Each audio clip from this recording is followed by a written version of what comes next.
नमस्कार, मैं doctor Rakesh research officer में आपका स्वागत करता हूं। आज उपस्थित हूं आपके सामने राजयोगों को लेके। पिछले के एपिसोड में मैंने आपको साधारण योगों से परिचय कराया। अब कुछ विशेष योगों की बात होनी चाहिए। आइए देखते हैं कि राजयोग क्या होते हैं। पहले ये बता देना चाहते हैं कि जो राजयोग हैं यह कई प्रकार के राजयोग होते हैं और इनको हमने क्रम वाइज राजयोग नंबर 1, 2, 3 ऐसे आपके सामने प्रदर्शित करेंगे। कुछ राजयोगों का नाम भी है, जैसे केंद्र त्रिकोण राजयोग, परिवर्तन राजयोग, नीचभंग राजयोग। ठीक है, तो इस प्रकार के हम जो योगों के राजयोगों के जो नाम होंगे वह नाम भी हम आपको बताएंगे, लेकिन जिन योगों के नाम नहीं हैं और सबको हम क्रम वाइज 1, 2, 3 लेके चलेंगे। तो आइए देखते हैं कि राजयोग क्या होते हैं। व्यवहारिक रूप से जो राजयोग होते हैं, क्या होता है कि जो आधुनिक व्यवस्थाएं हैं उनके अनुसार प्राचीन सिद्धांतों को अनुकूल बनाना एक कठिन कार्य है। तो इसको हम समझते हुए राजयोग को व्यवहारिक रूप से क्या समझा जाए इसके बारे में पहले बात करते हैं। तो राजयोग बेसिकली सत्ता हासिल करने के लिए देखा जाता है, राजनीतिक शक्ति को हासिल करने के लिए देखे जाते हैं।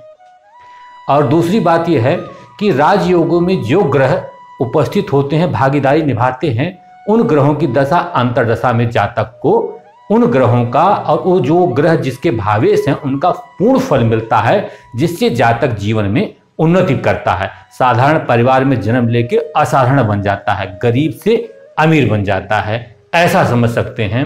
तो राजयोगों से जीवन में उन्नति आती है, ऐसा व्यवहारिक रूप से समझा जा सकता है।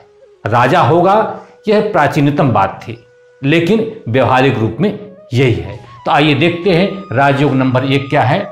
यदि 3 या 3 से अधिक ग्रह लग्न कुंडली में केंद्र भाव में उच्च के या स्वराशि के हों तो जातक एक प्रसिद्ध मंत्री अथवा प्रशासक होता है, या कह सकते हैं कि जातक जीवन में बहुत उन्नति करता है।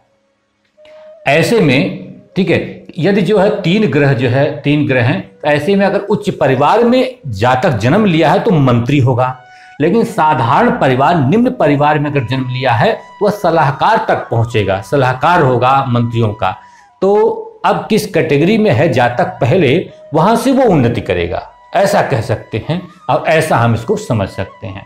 ठीक है, यह लग्न कुंडली नंबर 1 में यही दर्शाया गया है। यह कर्क लग्न की कुंडली है, जिसमें चंद्रमा अपनी स्वराशि में, सूर्य उच्च राशि में, मंगल भी उच्च राशि में, 3 ग्रह उच्च राशि के हैं।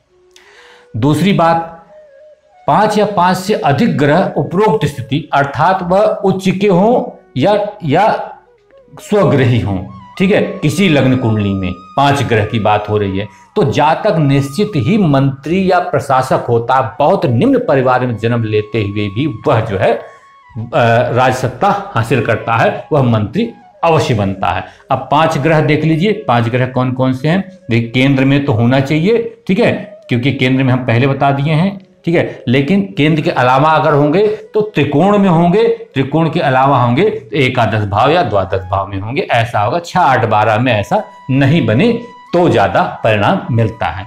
ग्रह ठीक है, जैसे इसका आपने देखा कि वृष राशि में शुक्र स्वराशि का, सूर्य स्वराशि का, शनि स्वराशि का, मंगल स्वराशि का है। अब बुध यहाँ पे स्वराशि या उच्च राशि का कह सकते हैं। तो ये 5 ग्रह उच्च दिखाए गए हैं। ठीक, अब बता दें कि इस अवस्था में ग्रह अस्त नहीं होना चाहिए और इन ग्रहों पर कोई अशुभ दृष्टि या अशुभ योग इन कुंडली में लागू नहीं होना चाहिए, नहीं तो पूर्ण फल नहीं मिलेंगे।